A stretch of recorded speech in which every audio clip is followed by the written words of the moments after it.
My name's Doug Smith. I'm from Kentucky Valley Educational Cooperative, and I work with the special ed department as a behavior consultant. Kentucky Valley Educational Cooperative, Exceptional Children, Challenging Behavior Tool. First off, start out with, sometimes students display difficult behaviors in your classroom, and it's hard to understand where they come from, and it's hard to understand how to address those behaviors. So this challenging behavior tool will provide you with strategies and resources to address these behaviors and to help support you during difficult situations. This includes both proactive and reactive strategies and provides a continuum of interventions to address a range of student behaviors. Now, this is not an all-inclusive list. This is not every behavior that you'll encounter with every instructional or behavioral strategy that you can implement, but it is just to give you some ideas and some suggestions. And I'll be talking about some of the things that I've used in the past that I found successful in the classroom for meeting behavior needs.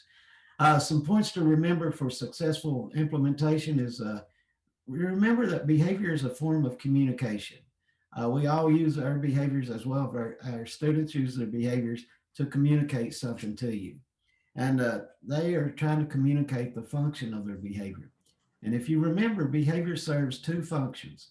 It's to either get something or obtain something or escape or avoid something. They're either getting something by using the behaviors that they're exhibiting, or they're avoiding or getting away from something. So keep that in mind. The two functions of behavior is to get or obtain something or escape and avoid something. And like I said, we're looking at proactive strategies versus reactive strategies. Proactive strategies will be your tier one intervention strategies that should be universal to all students. And we'll talk about that briefly in a few minutes.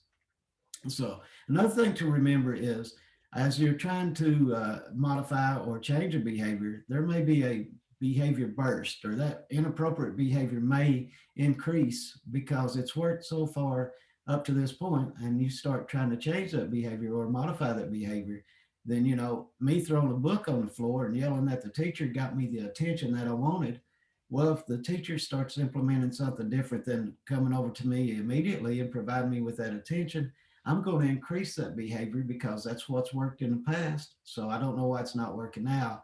So if I throw the book a little harder and yell a little louder, that they'll pay me that attention that I'm wanting. So there may be that burst. That behavior may increase before it starts to improve. Another thing that you want to remember is these behavior strategies are not going to be effective overnight. You can't just say, yeah, we tried these tier two strategies for 3 days and it didn't work. Give yourself 4 to 6 weeks of trying an intervention. And then, as you're implementing that strategy, make sure that you're gathering data so that you can determine if that strategy was effective or not. But like I said, it takes a while to change or modify behavior. And then consistency is a key when working with students and when implementing behavior strategies. Uh, be consistent, consistently implement the strategy, be the same day in and day out if at all possible. Use the same demeanor, same rules, same expectations, respond the same way to the students each time. Just be consistent in all that you do. That consistency not only builds that sense of security and sense of that everything's in order. I know what's going to happen, but it also helps build that relationship, which is key in working with students as far as behavior concerns are involved. You have to build relationships with your students. When we're looking at behaviors, we often talk about the ABCs of behavior. That's the antecedent, what happens immediately before the behavior. Then you have the behavior, the actual event or the observable act, what a student does. And then you have the consequences. And that's the result of the student's behavior. A consequence is how you respond to that behavior. What do you do immediately after little Dougie calls you a name?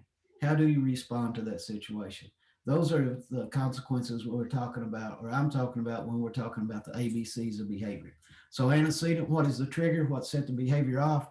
Behavior is the act, what they did, and the consequence is how you responded to that student and to that behavior.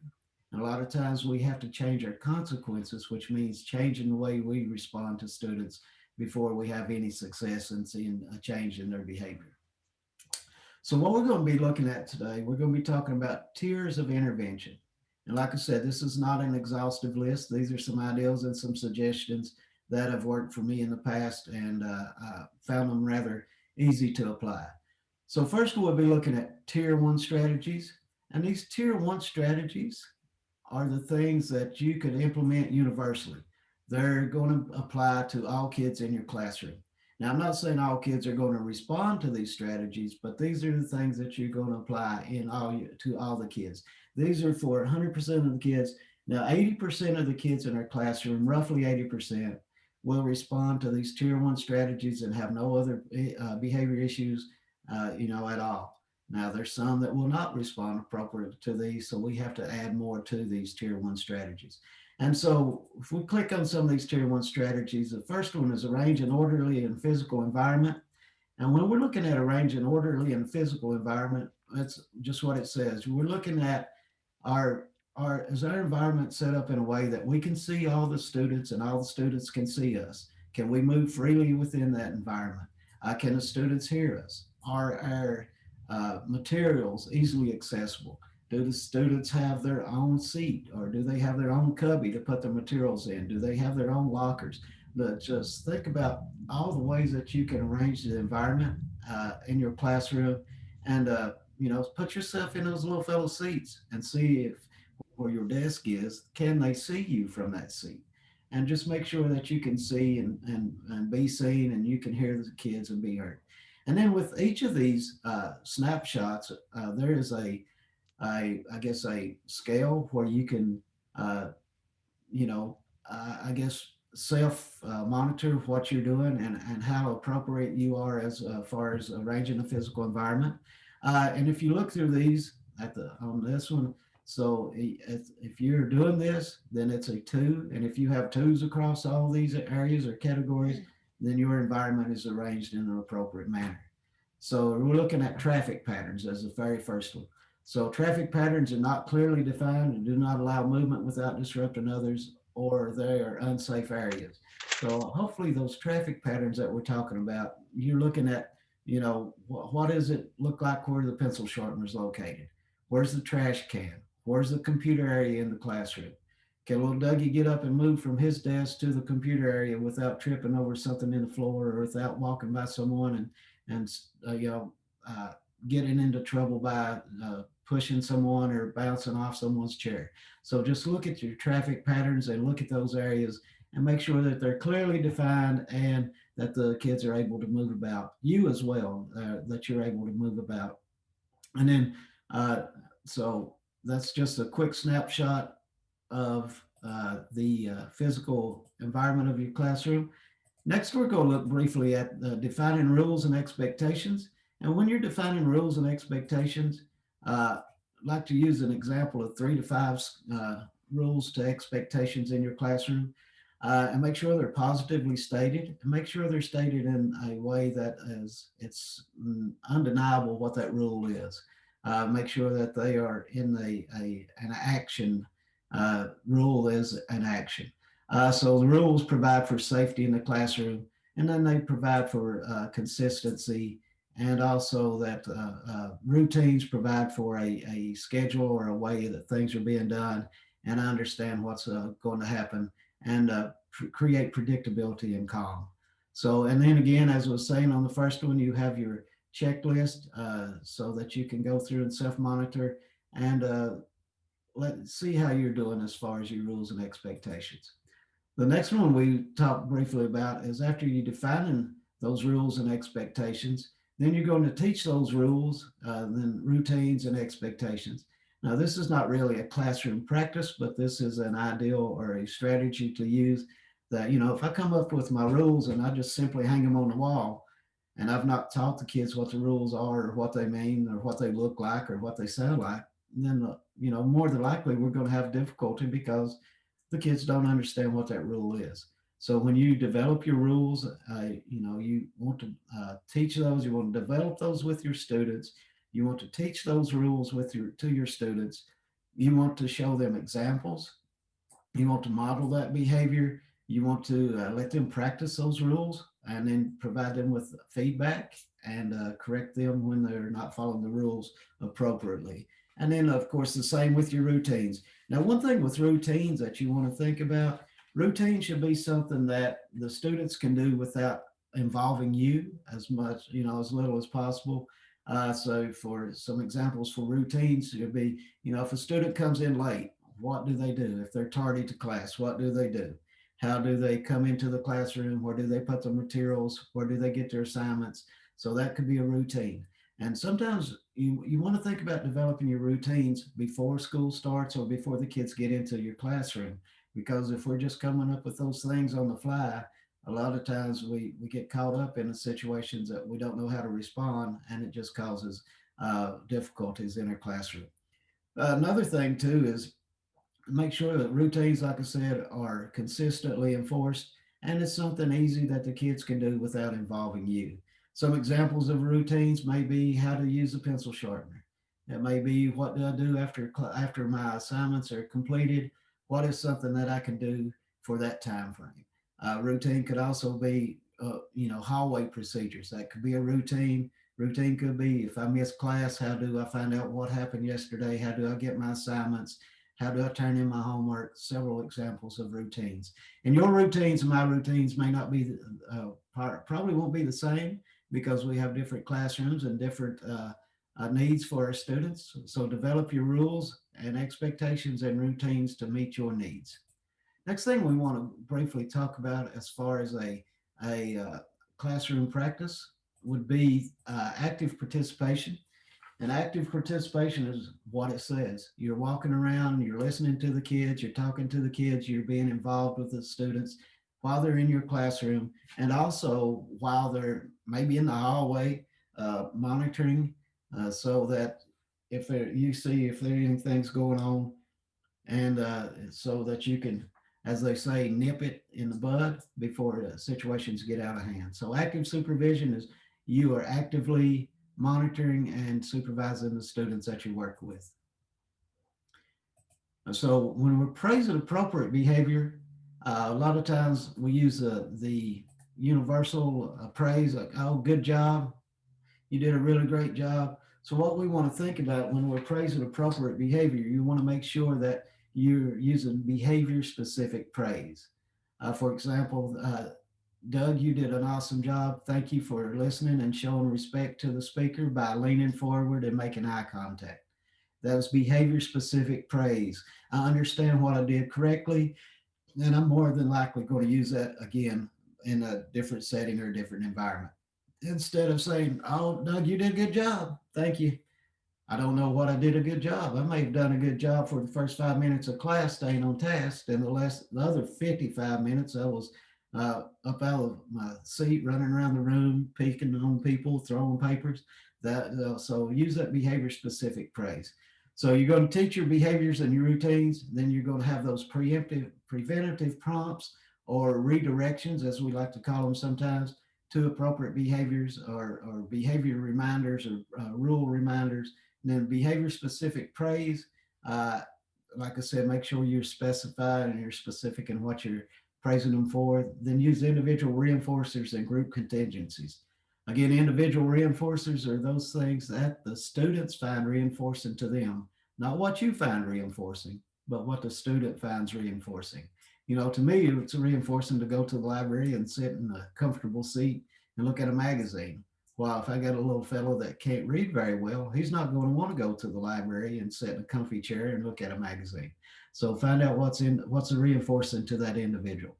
Now, group contingencies are those things that your whole classroom or whole setting earns as a reward. Uh, and it may be something like when I was in the classroom, I used group contingencies. We had a school card, and the kids I worked with had to earn so many points throughout the day to earn their school points. And if they earned their school points at the end of the day, they got a little reward for having a good day. And then at the end of the week, if everyone in the class earned their school points all week, then we would watch a movie and have a popcorn party. Watch a little 30-minute educational video cartoon and then have popcorn while we're watching it. And, they really worked for that. So group contingencies are those rewards or incentives that are contingent upon the entire group. So as far as another strategy is a continuum of behavior interventions. And then those could be, you start out with the least intensive or least intrusive intervention, and you work yourself up to more intensive interventions when working with students with behavior difficulties. So the very first simple thing to use would be, of course, planned ignoring. What are some of those behaviors that our students are using that we can ignore? We don't really have to pay them attention or attend to those things right then, but we can ignore those behaviors and maybe address them at the end of the class as they're leaving class. Maybe, little Dougie, I saw, you throw the paper in the floor and not pick it up. Our class rules is keep a neat and orderly environment. So I appreciate if you pick that paper up instead of stopping class and stopping the flow of the lesson and then reprimanding the student. You just ignored something that's inconsequential and that you can address later. Physical proximity, of course, y'all already know what proximity is. If not, it's just moving closer to the student, showing that you're aware of them, that you care for them, you're showing concern. Just move closer. You may even use touch prompt. Just be very cautious. Touch, as I like to call it, touch prompt is just put your hand on their shoulder or something like that. But just be cautious with that because some of our kids that may be an antecedent or that may be a trigger. It may remind them of a traumatic experience that they've had, and they may react in an aversive manner. Also, you could use environmental prompts or, in the environmental prompts, just walk by and maybe tap on the desk, get them refocused, get them redirected, maybe flip the lights on and off, just so you have a signal or some way that you communicate with your students that you need to return to task or you need to maybe check your behavior.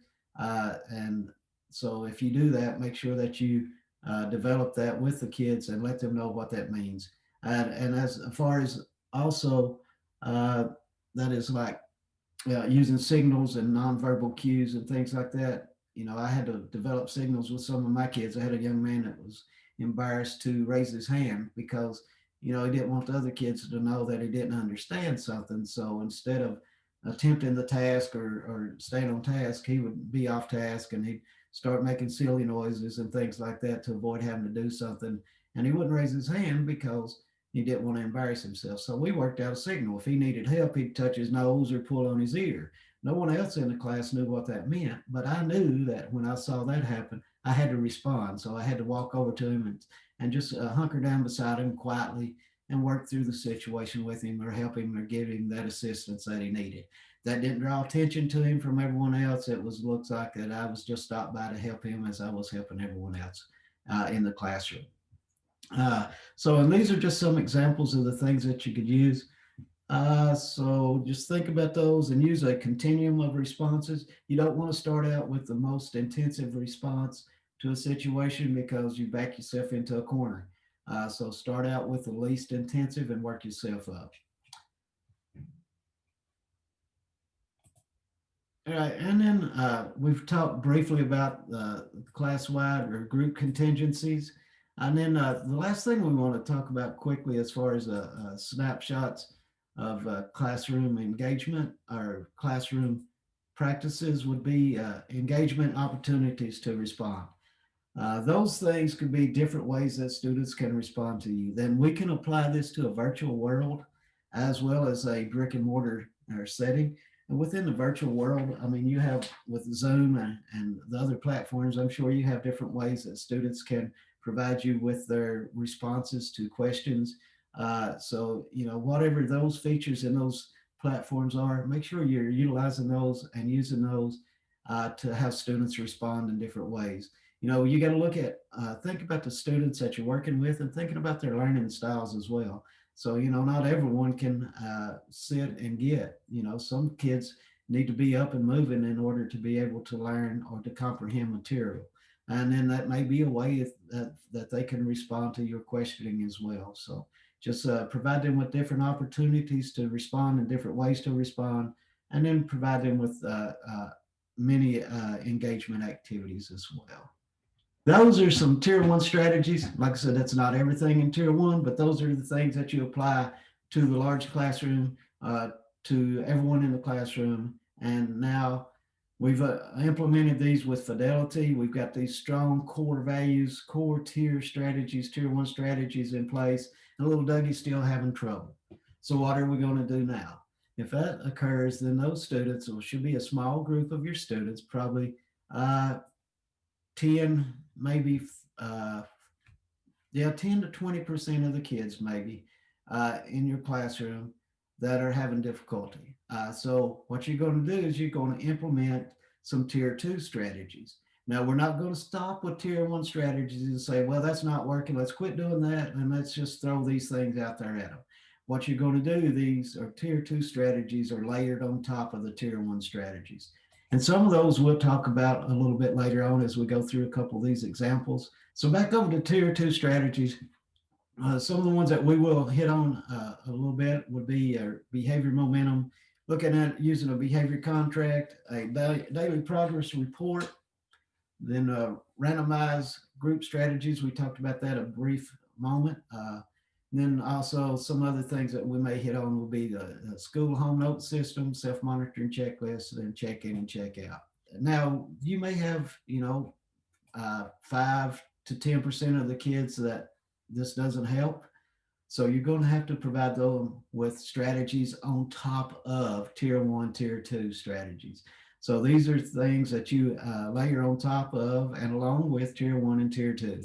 And those would be a functional behavior assessment, developing a behavior intervention plan, and then you may have some mental health wraparound services from an outside agency that you call in to help with the little Dougie. So those are things that we may not hit on those today, but we will focus more on tier one and tier two strategies. And then of course the resources down through here, and we'll get back to those if I have time. So let's look at one of the strategies that we'll talk about briefly. Let me find my notes real quick. So one of the strategies or one of the behaviors of concern that we'll look at will be, hope I don't make you dizzy. Let's look at unmotivated. Now, as you look at our screen, you'll see that behavior of concern, these four categories across the top, the behavior of concern should be defined in a way that is measurable, observable, and objective. It should be defined in a way that it passes the stranger test. And if you're not familiar with what the stranger test is, if I walk into your classroom and you say, I have a student that's unmotivated, then that should be defined in a way that I can sit down in that classroom without you pointing that student out to me and can tell you, I know which student you're talking about because the definition that you gave me of unmotivated is so explicitly defined that I can see what that behavior looks like. So just remember, behaviors of concern are defined in measurable, observable, and objective terms. What is the action? What does the student do? That would be your behavior of concern. Then if we look over to the right of that, we have intervention strategies. And these are strategies, like I said, we're going to look at tier one and tier two strategies and then tier three. And then beside that, we have evidence. What are the things that you're showing as a staff member or as a teacher or as the educator? What are those things that you're showing that you can take to an ARC meeting or an IEP meeting or a talk to the parent with, saying these are the things that I've done, these are the things that I've tried, and these are the strategies that I've put out there. And we're going to try something else. Maybe, what is that evidence that you have taught those strategies or used those strategies? And then the final column is student behavior data collection. What is the method of measurement? How are we going to measure if our uh, interventions that we've implemented have been successful? And then so some of those are we'll talk about briefly. And these are the things, like I said, that you're going to use to say to prove or to back up to gather your data points so that when you graph the data that you're collecting to see if the intervention was appropriate, then these are the things that are going to prove if that strategy was working or not. So let's look at as far as tier one strategies, of course, praise and encouragement. Praise them for appropriate behaviors, encouraging them to, this, I know this is a difficult task, but you can do it. What can I do to help you? We can work together. Sure, you did well yesterday. Let's get back on track, and I'll help you get started. So those are some things that you can think about as far as encouragement. Use praise. Awesome job. You did 4 problems in a row. Great job. I am so proud of you. Now let's see if we can get a couple more. Thank you. And praise them and encourage your students to do better. Of course, your physical environment, sometimes just our environment, sometimes we have it arranged in a way, or the decorations in their environment are so distracting to the kid that they have difficulty. So we may want to look at, what's hanging on the walls. Is our classroom too busy for that student that has attention deficit or ADD? Or so be aware of things like that as far as uh, working on arranging your physical environment. So some of the things that we want to look at as far as tier 2 strategy, it would be a behavior momentum. And behavior momentum is uh, just what it says. You get the students, this procedure includes a way of identifying 3 behaviors that you're going to use to get that student on track. And then once they get on track, get you rolling, then you would ask them to do something that was difficult, or they may have difficulty completing.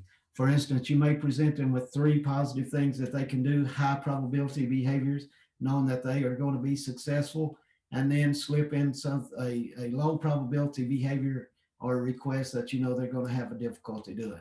And then as they try that or attempt that after they were finished with that, then you provide them with those high probability behaviors again, things that they're going to be successful with and be able to do. So behavior momentum is just one tier 2 strategy that you may implement as far as the student being unmotivated. Another thing that we may want to talk about is the school home note system. And our school home note system, I've got a couple examples. I'll give you this one for a daily example, and then we'll talk about the weekly example as well. So for a daily example, of course, you can change these. You can edit these when you download this. So the can change this up here to put your school or whatever, however you want to decorate it. So this is just a way of letting the parents know. And the school home note system is a way of building that relationship and that line of communication with the school and the parents. A lot of times our communication with the parents of the little Dougies that we have in our classroom that struggle and cause us our behavior problems and our headaches are not very friendly or welcoming. So this way it helps to build that relationship and it helps to improve that line of communication between the school and the parent. Make sure that you always try to find the positives and brag on the kid and send these notes home, positive notes home. Build that relationship up, because when you have to make that phone call that he's done something inappropriate or needs to be addressed, those will be a little bit easier and accepted a little bit better from the parents than if all you do is call and complain the whole time. So build those relationships not only with your kids, but with your parents as well. So this one has our rules and expectations. And then again, like I said, you can uh, put your rules and expectations in there that apply to your classroom. So this one is following directions, behavior, respectful behavior, completing classwork, working independently, and bringing supplies. So yes, I did. I get a smiley face for following directions. I didn't really complete my classwork, so I get a sad face or a down face, whatever you want to call it. And then so celebrate my good day with me. This would be a note to the parents or encourage me to do better. And if you do have a celebration that day, you want to figure out what are the parents going to be able to provide as a celebration to the kid. And it doesn't have to be something that they have to run out and buy. You don't have to buy a little Dougie a toy if he had a good day. It may be let him have, 5 extra minutes or 10 extra minutes on the game system. I let his bedtime be 10 minutes later. I let him choose what he wants to watch on TV tonight, or have a board game that you can play as a family. So it could be something that you and the family can agree upon, that the family can do and the student would enjoy. This other one is an example of a week. Instead of sending it home daily, it is a weekly school home note system. And this may be one that you want to implement or use as a fading of this strategy. When you first start out using a strategy, you may have to send that home note every day in order to see a change in the behavior or see an improvement in the behavior. And then after the become more and more adept at using that behavior, you may just want to scale it back and just send it home every couple of 3 days or at least or once a week. And then again, also you can use these to help with your documentation. Make copies of these, keep them in a folder or a notebook, or scan them, or some way electronically. And this could be documentation on to help you gather data and those data points. So next thing we may want to look at is let me back up here real quick to one that I skipped over first would be poor attention or focus. Again, make sure it is written out as measurable, observable, and objective. Be able to see it, be able to count it, and be able to describe it in ways that it passed the stranger test. So as far as intervention strategies as tier one, sometimes, if they're have poor attention or if they're not focused or if off task, you just give them the teacher look. Think about that. Also, your rules and expectations are posted and you review those and you refer back to those so that the students are aware of what they are. Proximity prompt, we talked a little bit about that, just moving closer. Active supervision, giving those verbal and nonverbal cues, just ways to let that student check their behaviors or get themselves back under control without drawing attention to them from their peers. So one of the tier two strategy that is very beneficial and very useful is a self-monitoring checklist. And I really like this self-monitoring checklist. Goes into task analysis, and task analysis is breaking down each step, the things that they need to do. For instance, at the start of class, you've sharpened your pencil, you've got paper for taking notes, have homework ready to turn in, you know, I put my cell phone away or in my backpack. And these are all things that they can go down and give themselves a check off that a check that they've done that or they've completed that. And so that helps them keep on track of staying focused and helps them monitor themselves, and it provides them with guidance on what to do. And now, again, these can be as in depth as you need them to be, or they can be as vague as you need them to be. It depends upon the students you're working with, it depends upon their cognitive level, and it depends upon their behavioral abilities as well. So when the teacher's talking, what do I need to do? When you're taking notes, how do I need to take notes? What do I need to, materials do I need to gather? How do I present myself showing that I am taking notes and following instructions? Then when working with other students, working on independent assignments, when taking a quiz, I mean, this one goes into great detail. So this one I really like, and you can go and adapt this one and change this one and fix it to meet the needs of you, your classroom, and your students. So self-monitoring checklist helps them to develop that independence as well. So it's just task analysis of what the day or what the class should look like, and it's just a checklist that they can go through and see that yes, I did this, or no, I need to improve on this. And so in order to, as far as some ways of documenting that I've tried these tier one strategies, you could use an event-based recording, and then that event-based recording could be a duration. How long is, with duration, it determines how long the behavior occurs. So it may be that off task or have poor attention. And so with a duration, how long did that behavior occur? So you put your date and you put the time that you're doing the observation. This form has, describe the target behavior. What is the behavior of concern? What are we looking at? When did my off task begin? I could have got up out of my seat and walked around the room at 8:05. I returned after my journey around the classroom. I returned and sat back down in my seat at 8:25. So what was the total duration of my being out of my seat? That was 20 minutes. So then you can determine how many minutes that behavior occurred or how long that behavior occurred. So duration recording is used to determine or to record how long a behavior lasts, and it has a definite beginning and it has a definite end, and it's how long that behavior occurs in between.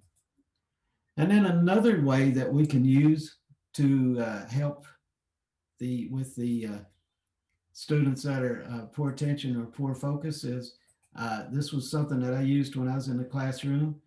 This is a behavior school card, as I call it. Now, this school card has several uh, classroom rules and expectations on it. You can, like I said, again, adapt this to meet your needs. I was in a very restrictive environment when I was using the school card. So the students were knew and understood what was their expectations of the behavior. So we use this school card.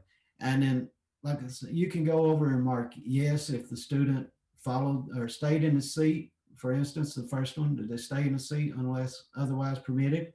Yes, they did. Or you can put an X over here, or no, they did not. Now, when I use this school card, if I go down through here and I've got a check in every one of these yes boxes, and my kids don't understand that a check is good. You did that. It's positive. There's no, you didn't get into trouble. You followed those rules, and they thought they were all in the no side. Oftentimes I had a blow up over nothing because I did not realize that they didn't understand. All they saw were these check marks under these boxes. So if you're going to check all those, you may want to put a check and just explain to them that is good.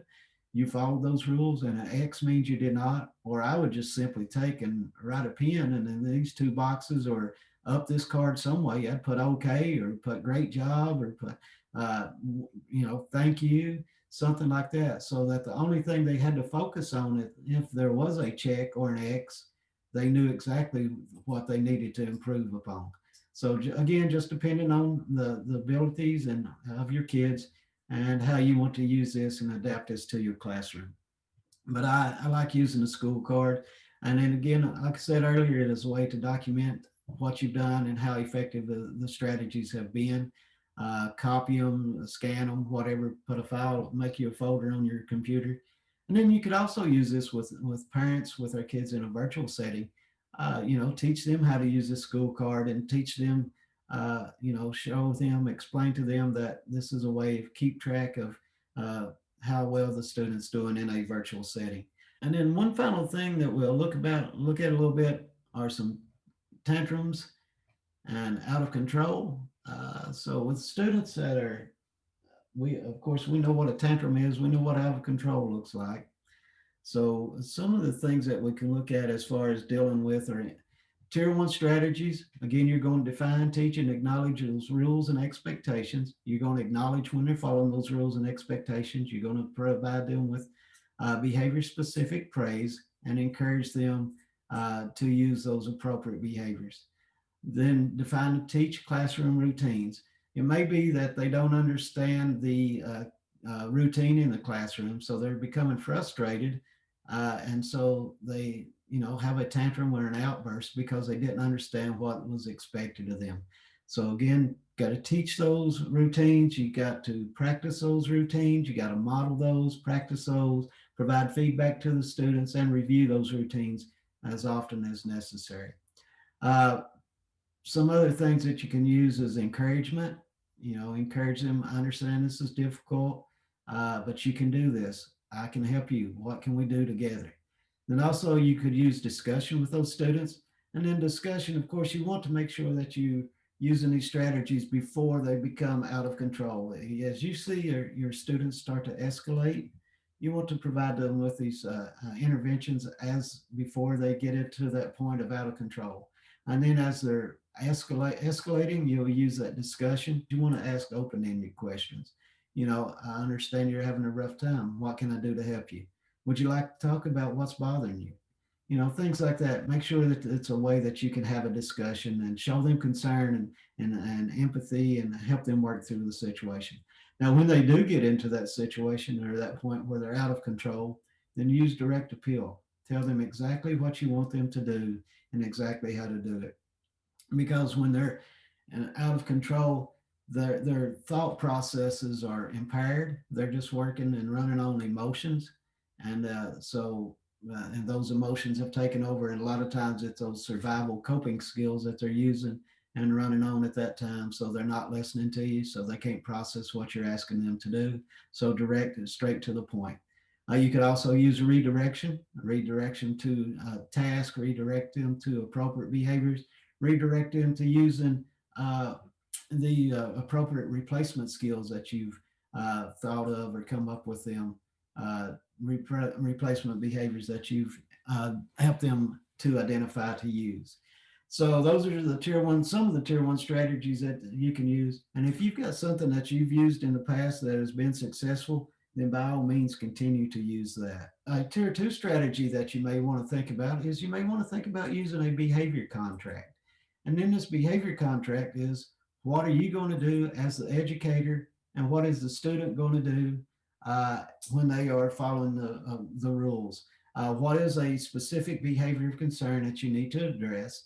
Then we're going to write a contract up saying, the student, this is the student's part, have them sign off on their part, and this is what you as the teacher is going to provide for that student as far as support and recognition and encouragement.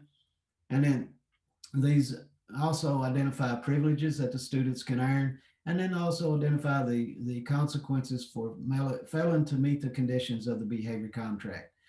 Another thing that you may want to implement could be a class pass strategy. And a class pass strategy is uh, it gives the student a way to get out of the classroom for a few minutes or a brief break away from the setting. And then the class pass is there's some guidelines for using a class pass.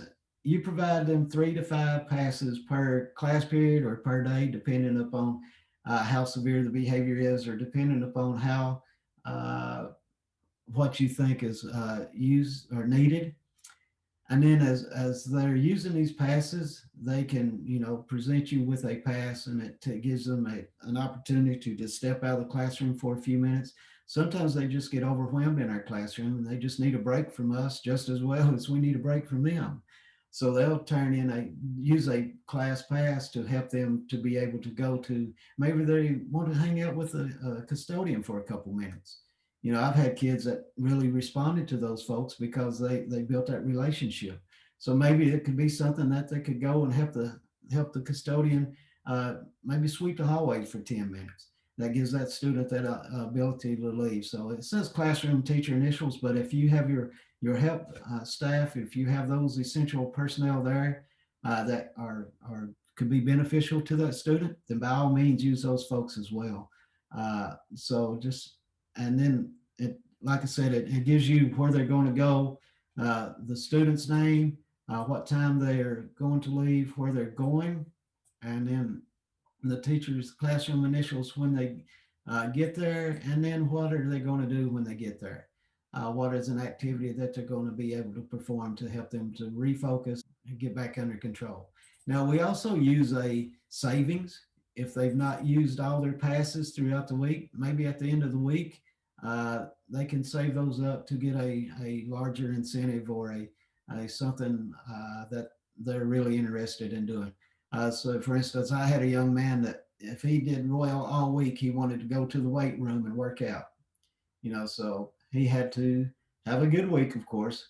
And so we wrote up a behavior contract. Then we used this class pass system as well to help him keep track of, yes, I'm following my behavior contract, and these are the things that I can do if I become upset or overwhelmed.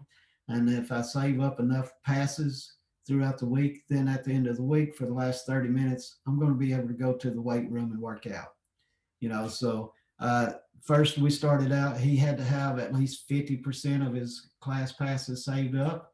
And then we went to, you had to have 60, and then to 80, and then to 90% of them. And then as the intervention progressed and we were seeing progress in using this strategy, you want to fade that prompt or fade that strategy away as they become more and more successful using it. So ClassPass was beneficial to that young man.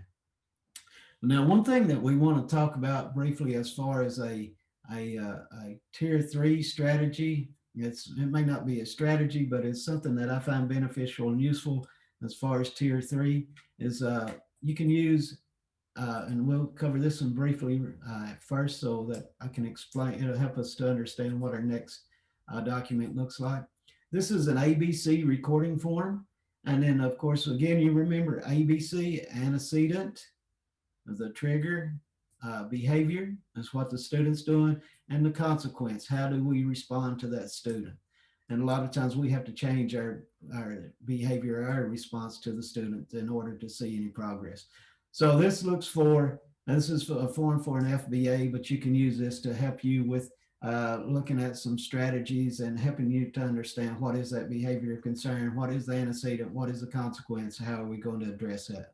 So the routine in this box up here would be what's going on, where did the behavior occur. So the routine could be math class, or it could be English class, or it could be the cafeteria. Wherever the behavior of concern occurs, that would be the routine. Where in the building, in the environment, is this behavior occurring? And then the activity or task, what's going on? Is it during large group instruction?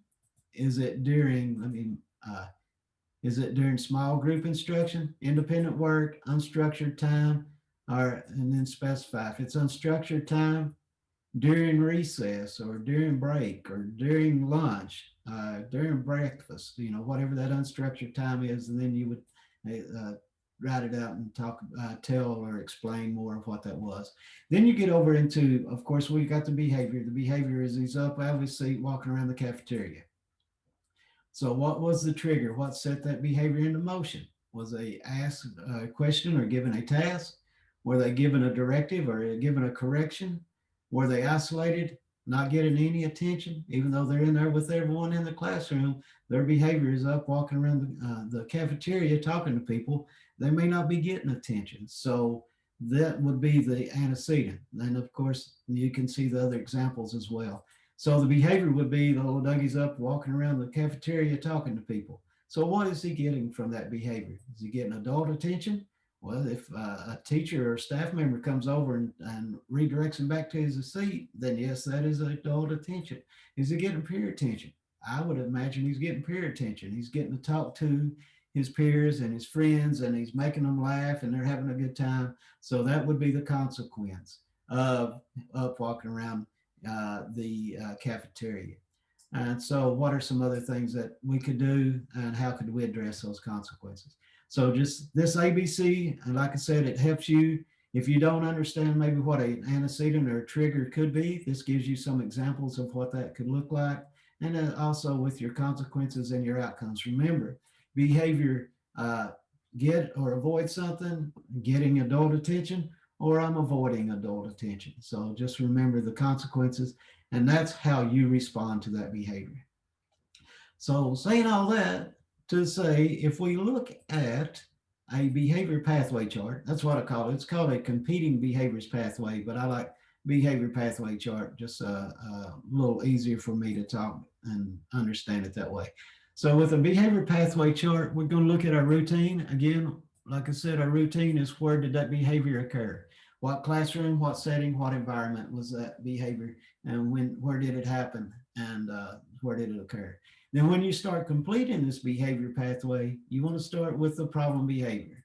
I want to understand or need to know what is the behavior, what's the behavior of concern, what's going on, what is the behavior that I need to address. Then once you identify that behavior of concern or that problem behavior, then you can start thinking about, okay, what are the antecedents? What is the one thing that triggered this behavior? What is the one thing that caused Miss Vonda to throw her book in the floor during math class? I presented her with a worksheet of 25 problems that she had to work on. She saw that number of problems and it overwhelmed her. So she threw that math paper, wadded it up, threw it in the trash, said, I'm not doing it. What if we presented her with a worksheet of 10 problems that she could complete? Not as overwhelming. I can do those 10, then we won't have that behavior concern. So that, think about the antecedent. What happened immediately before wadding the paper up, ripping it up, throwing it in the trash? And what happened as a consequence? How did we respond? So, how did we respond? What is the consequence? And what was the function of, and what did the function of, or what did Miss Vonda get for throwing that math sheet in the floor? She got out of having to attempt to do the work. So, that was the function of the behavior. She was avoiding the assignment. So as we found out the problem behavior, if we would look at the antecedent was too many math problems on the sheet, a replacement behavior, instead of wadding that paper up, throwing it in the trash, we could present her with she could ask for to do fewer assignments or to do fewer questions. And the desired behavior is what do we want her to do? The desired behavior is what we want our kids to do and to be the same as everyone else. So that desired behavior is that our students are successful and do what we ask them to do. And the consequences of that desired behavior could be, a reward. It could be praise. It could be acknowledgement. It could be less homework. It could be anything. How do we respond to them using that desired behavior? Now, when we're using this behavior pathway, uh, just quick note, if you're using this and we implement a replacement behavior, which you need to do, every time they use that replacement behavior, you want to make sure that you acknowledge and praise that replacement behavior. Even though it may not be the desired behavior we want to see, it's better than the problem behavior. They're using that replacement behavior, respond to that. Because if you don't respond to me using my replacement behavior, then I'm going to revert back to my problem behavior. Just remember that you got to respond to that replacement behavior. If you don't respond to it, they're going to revert back to that problem behavior. And that problem behavior is going to be worse than we started with. Now, over here to the left is a box that's setting events. And a setting event, a lot of times we think about just the environment, just where that student's at when, the setting event was uh, the math problems that we handed out. No, remember that was antecedent. The setting event are things that happen to that student up to the point that you have them in that classroom. Now, it could include that environment, but it's not just necessarily that environment. It's not just necessarily what's happening immediately in the classroom or whose classroom that's in. Some of our students are on medications, and you can tell when they forget their meds, and you can tell when the medications are wearing out or running down. So those are setting events. Also, little Dougie got to class this morning and he had to wait in the room. His bus gets there at 7:45, at 7:30. He's sitting in the classroom until all the buses arrive and they go to breakfast at 8:15. Well, he's up running around the room, darting out of the classroom, running down the hallway to the cafeteria. So he may not have had anything to eat since he left school yesterday evening. So a setting event could be that he's hungry. And so you got to take that into account. That is a setting event. It wasn't necessarily anything that's going on in the classroom, but it's just the fact that he's hungry and he smells gravy and biscuits and he's ready to go get something to eat. So as a way to address that setting event, we can make sure we got maybe a Pop-Tart in the classroom for him when he first gets there.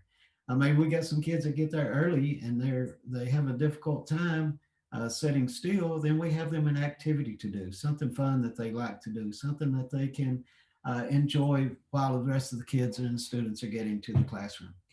So as we get working on through this document, we look at setting event strategies, and those are the things that we're going to put into place to make sure that our students are fed or that their basic needs are met. We're going to make sure that they may need a pencil and paper for the class. The setting events was they didn't bring the materials. We're going to make sure that we provide them with the materials. So what are some ideas or some strategies that we can use to address those setting events to make sure that they have a productive and a safe day? Then we're going to manipulate the antecedent. How am I going to change what I do to trigger that behavior? In our example above, as far as the antecedent, manipulating the antecedent, instead of presenting Ms. Vonda with 25 math problems on one page, we may present her 2 pages of 10 math problems on each page. That may manipulate the antecedent. That prevents that problem behavior from happening. And it also says prompt them to use the replacement behavior or the desired behavior. You always want to prompt your students to use that appropriate behaviors. Then we're going to look at teaching behaviors, explicitly teaching those replacement behaviors and desired behaviors. We're going to look at who's going to be doing that and how we're going to teach those behaviors. Some ideas that we could put would be modeling. You could role play. You could set them up for success by providing them with different scenarios in the classroom. So just different ideas on ways that you're teaching them that replacement behavior and how they're using that replacement behavior, and of ultimately teaching them the desired behavior.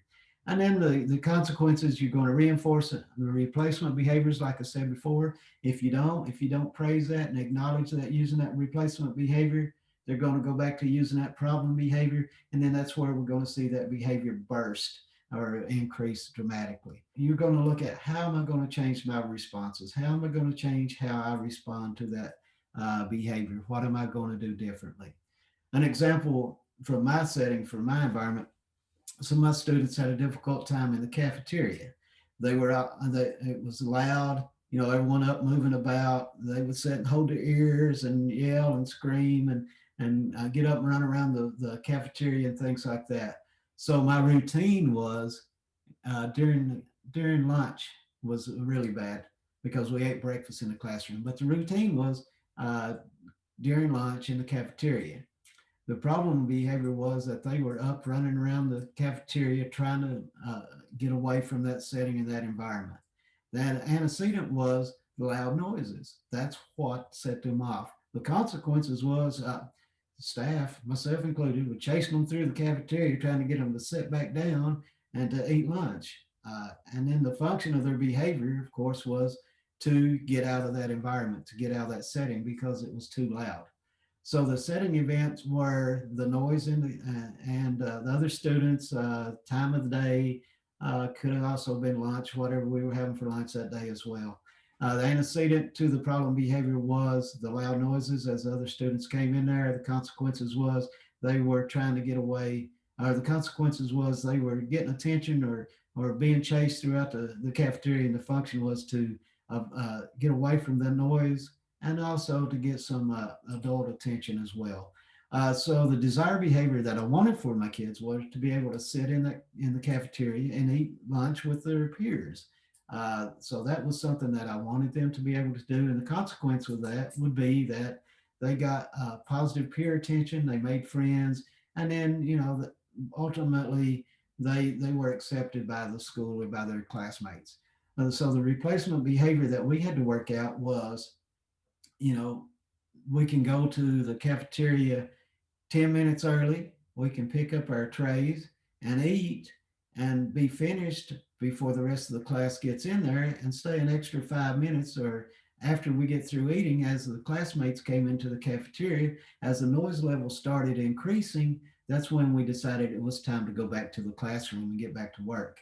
So our setting event strategies that I put into place was that uh, adjusted adjusted our lunch schedule so that they would be successful.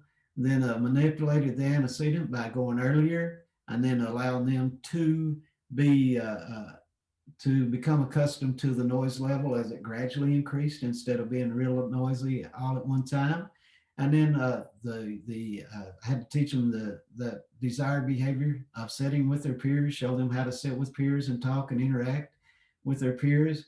And then the consequences, I altered my consequences, and we all altered our consequences or our reactions by not having to chase them around the cafeteria any longer. So that was a successful situation, successful outcome for my guys. Now, I'm not saying it worked every day, but after a while, they were pretty used to the noise level, and they were able to continue to eat in the cafeteria. So those are some, like I said, brief, quick strategies and uh, interventions that I've put into place and that I've used and have been effective.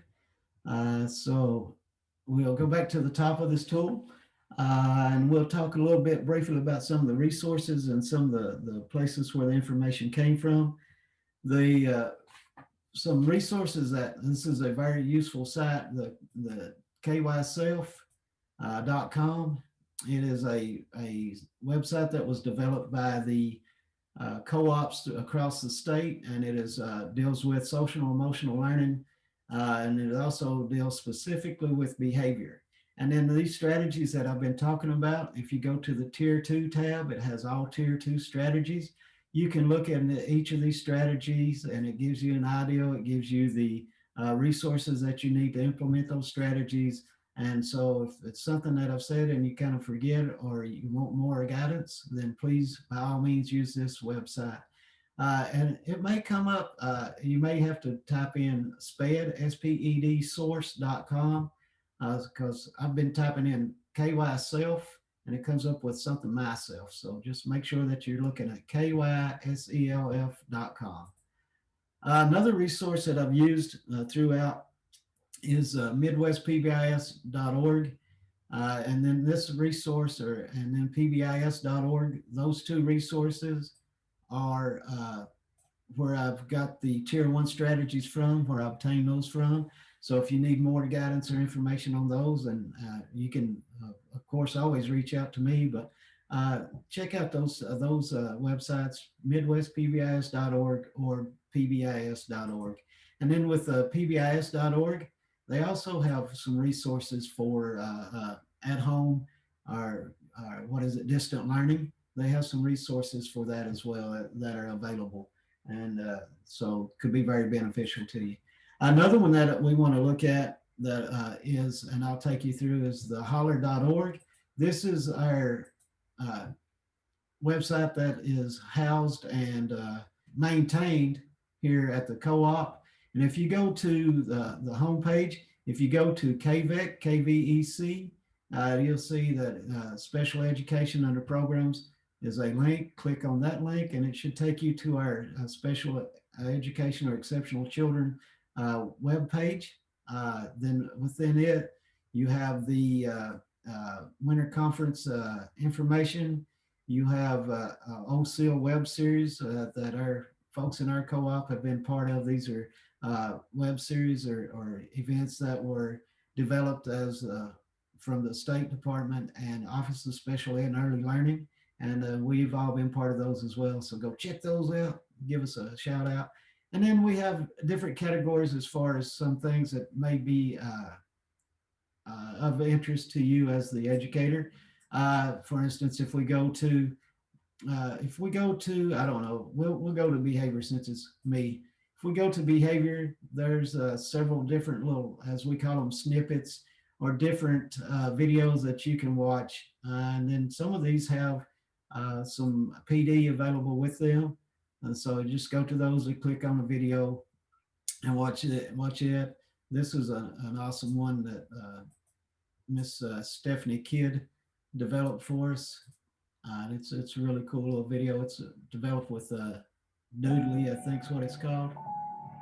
So I'll give you a brief look of this. It's really cool. I suggest you go check this one out.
I can take credit for that, but I can't.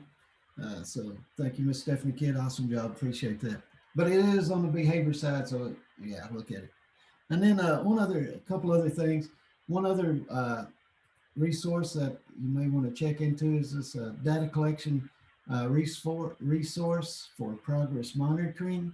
And then we talked briefly about duration, and that's how long an event happens. You can also use uh, the latency recording is how long does it take the student to start performing the task that you ask them to do before they get on task. Now with behavior, you're most likely going to use event recordings, and those are going to be most likely going to be uh, time or frequency count, duration count. Those are, I'm not saying that's the only thing you'll ever use, but more than likely that's the things that you're going to be using most often. So those are just some of the resources that I've used and some of the things that I've gathered my information for. Again, like I said, overcoming obstacles, please go make you an account with those folks. And then sanfordharmony.org, make you an account with those folks as well.